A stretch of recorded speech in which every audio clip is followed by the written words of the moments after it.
What's going on, everyone? Scott here. Welcome back to the channel. So, Michigan State basketball gets a big-time top 25 win inside of the Breslin Center, 69-66 against number 14 Arkansas in a really back-and-forth game. But really, when you look at it, for a majority of the game, Michigan State had a pretty solid control of this thing throughout a good amount of the game. In the first half, Arkansas kind of came out, kind of threw the first punch, if you will. But then Michigan State was able to kind of control the rest of the first half.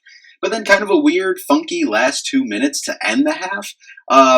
To go into halftime, down 3, Michigan State did. And then in the second half, outscoring Arkansas by 6. And for the most part, it was back and forth. But Michigan State at one point had, grabbed a sizable 8-point lead for what it felt like in this game. At a point during this game, they got that lead up to 8 points. And then in the second half, they had a sizable lead in that one. And then I believe they said on the postgame show, the Spartan Athletics postgame show, I believe it was the last 7 minutes Michigan State went without scoring a field goal, which it definitely did feel like that. I haven't gone through everything of the shot chart and everything like that to see when the last field goal was, but it definitely did feel like that they could not buy a bucket late. But Arkansas, credit to them, was able to keep swinging on the road in a tough environment for them and get this thing really close, tied 66-66. Coming down within the last 2 minutes. So was the execution fantastic? We just said it wasn't good to end the first half. Was it fantastic to end the second half?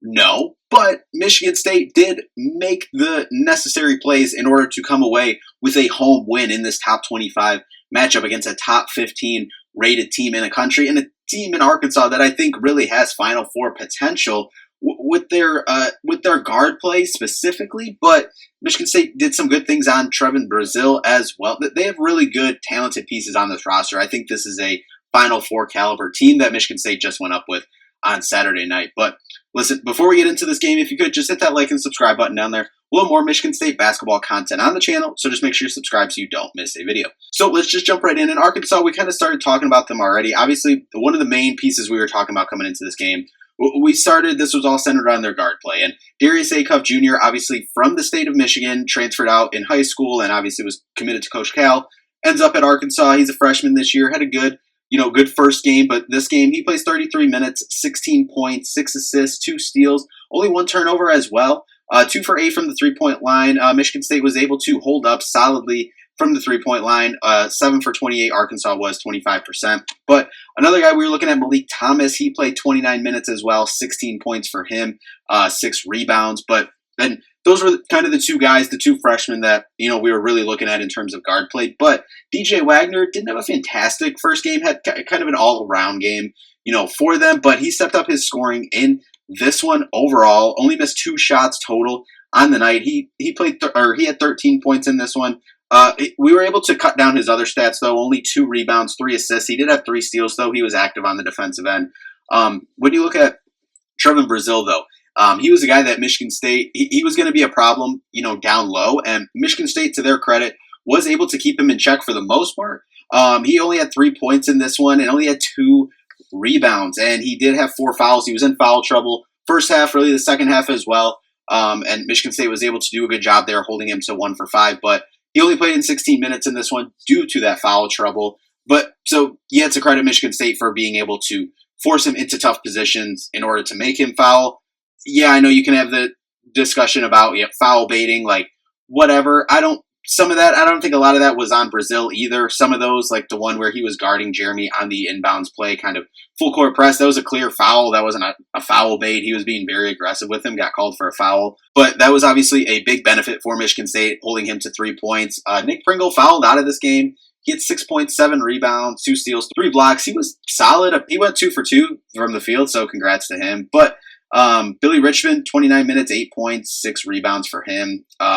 And then off the bench, we talked about Malik Thomas. Carter Knox was a guy that didn't play in the first game, came in this one 18 minutes. He had 4 rebounds, 4 assists, and a steal. Only got up 1 shot in this one. And then 15 minutes from Malik Ewan, 4 points, 2 rebounds, and a block for him.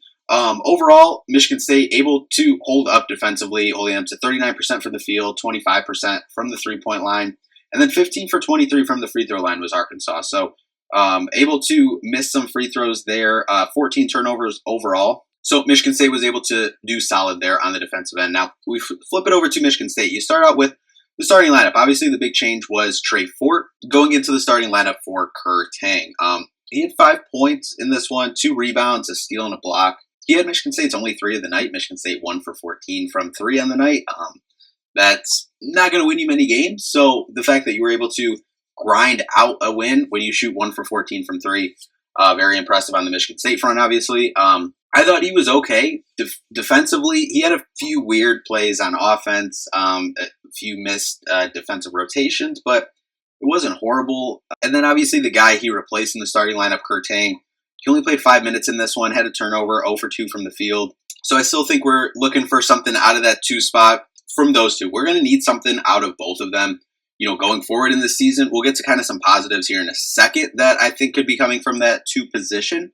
But, yeah, obviously both of them, not the best game, but I think Trey was able to hold up in there for a little bit there, and obviously had a big stretch there for a minute where he had the 3. He had a block and a steal as well. So, but we keep it going. Another guy, Jesse McCullough, coming off the bench.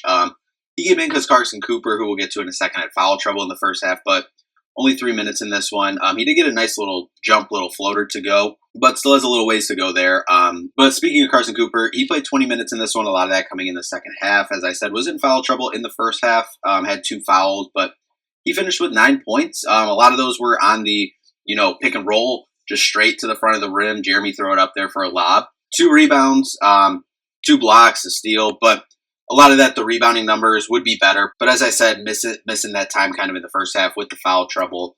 I'm not worried about Coop's rebounding overall. And I definitely thought he provided some solid minutes down the stretch because in that first half, Jackson Kohler and Cam Ward, another guy we'll talk about, really kind of carried the water for that front court with Coop being out in foul trouble. They were attacking the glass. And we'll just go right into Jackson Kohler, 31 minutes, 10 points.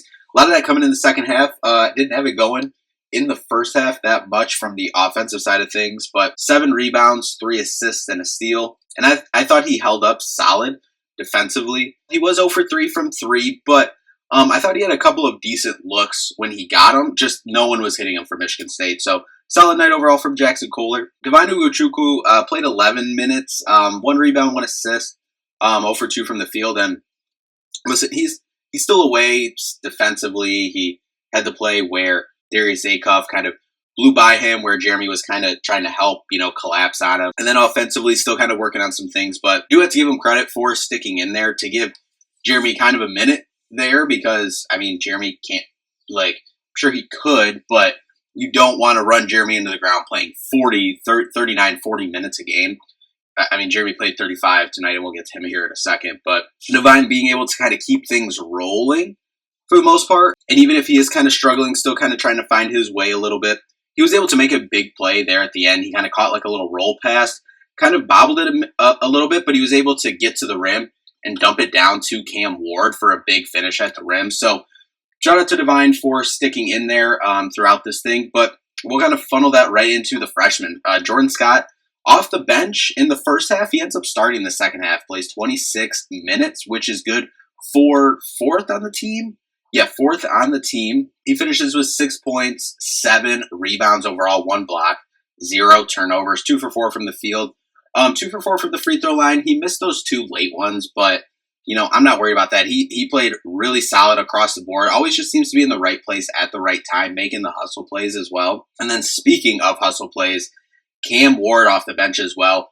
23 minutes. He had 18 points, 10 rebounds, and 2 steals. And he was tied with Jackson Kohler for the most shot attempts with 13, 8 for 13 overall. 2 for 4 from the free throw line, which is an improvement as a team overall. Michigan State improved from last time out. I thought they missed a few late, but Cam Ward, double-double, and he was just all over the place. His energy, you could feel it in the building. And obviously, this is the first we've seen him make an impact in the points category since he's been here at Michigan State. Obviously, only 2 regular season games in, 4 overall with the exhibition, but this is what I think Cam Ward can do throughout his career. It's being aggressive at the glass, finishing around the rim, and he comes in, he's a freshman, but he has a college-ready body already, and he was mixing it up down in the paint, which is something that Michigan State did very well in this game. And yeah, just an incredible kind of coming out party, if you will, for Cam Ward. Jordan Scott kind of has had his minutes through the last, the two exhibitions and the first game. And Cam Ward, this is where we kind of saw the full package. Obviously, a double-double in your second career game. Very impressive. The energy that he brought as well. Super, super impressed with Cam Ward and Jordan Scott, both the freshmen here. And we'll move it in. First off, we'll go with Jeremy Fierce. 35 minutes, as we said. Stat sheet won't really pop out at you with 4 points, 3 rebounds. Did have 9 assists and a steal. 3 turnovers on the high side, but, I mean, listen, he was 0 for 7 from the field, 0 for 2 from the free throw line, 4 for 6 from the free throw line. The 0 for 7 is bad. And I kind of said this at halftime when he was missing quite a few shots as well, and obviously that continued throughout the game.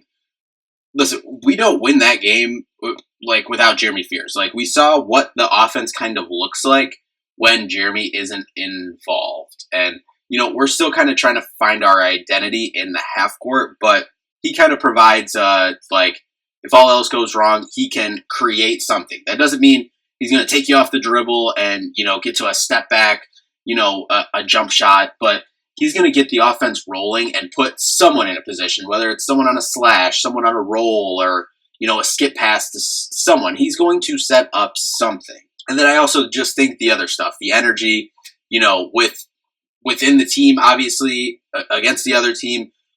2, we saw him bringing that energy, getting the crowd going as well. So Jeremy, while offensively, I mean, the 9 assists obviously speak for themselves. But yeah, not fantastic, but he was able to kind of control the pace and everything of this game, which is what we needed. But then Cohen Carr, 31 minutes, 15 points, 7 rebounds, which was an emphasis coming into this one. 3 assists and a steal as well. 7 for 8 from the free throw line. Absolutely huge. Something that we have paid attention to. Tom Izzo has talked about in the exhibitions and the first regular season game. He was able to knock all those down, which were absolutely huge. Led to Michigan State overall going 18 for 26 from the free throw line. 69% overall. A lot of work to do there still, but overall, specifically Cohen, big improvement there from the free throw line. And overall, was really good defensively as well, obviously crashing the glass as well. And overall for Michigan State, we'll kind of move into kind of the team stats. You shoot 41% from the field, which is better than Arkansas did at 39%. When you shoot 1 for 14 from 3, they shot 7 for 28, and you still win a game, as I said. That's impressive there. Free throws, 65% for Arkansas, 69% for Michigan State. And then rebounds. Arkansas at 33, Michigan State 45, which is something we said they needed to do, get back to crashing the glass, which we saw a little bit of an improvement from in the first regular season game. 19 offensive rebounds for Michigan State compared to 13 for Arkansas. 18 assists compared to 16. 11 steals. Arkansas was getting a lot of steals, and they were getting a lot of turnovers for touchdowns, as Tom Izzo likes to say. Steals, fast break layups. 7 steals for Michigan State, 6 blocks for Arkansas, 4 for Michigan State. Both had 14 turnovers, as we said. Michigan State liked to keep that 8 to 12. But points in the paint. Arkansas 28, Michigan State 46. Obviously, they needed that with how horrible they were shooting from the three-point line. So that was obviously big. But yeah, just overall, 69-66, absolutely incredible win in the Breslin Center. The Izzo brought it. The fans brought it. The energy in the building was incredible all night long. And as we said, this was kind of a big one to get in the beginning of the season, obviously, to kind of get off on a good start and a good foot with these 4 big non-conference games. This was one at home that we said you really want to get. You got Kentucky in about 10 days in the Champions Classic, got UNC on Thanksgiving, and you got Duke coming in less than about a month now. So this is a big one to get off to a good start here. And Michigan State 2-0 on the season. That's all that matters. And now Michigan State won't play until Thursday, so a little bit of time, continue to work on themselves and fix some stuff, because there is some stuff that Michigan State can still obviously fix. I mean, they can just get on the shooting gun. And, I mean, if they shoot 1 for 14 for 3 in some of these other big non-conference games and getting into conference play and, whatever, you're not going to win many games shooting like that. So that's got to improve free throw shooting as well. But being able to crash the glass, get to the paint was obviously the big key, and getting key defensive stops as well. And timely plays for Michigan State was able to help them win this game, this big-time top 25 matchup in the Breslin Center. And as we said, absolutely incredible day as well. Hockey team as well got another win against Penn State. Sweep the weekend, 5-0 against Penn State on Saturday night. So absolutely incredible. You pair that with a 69-66 Michigan State basketball win as well. Solid Saturday in East Lansing. But anyway, that'll do it for this one. Thank you all so much for watching. We'll see you in the next one. Peace out.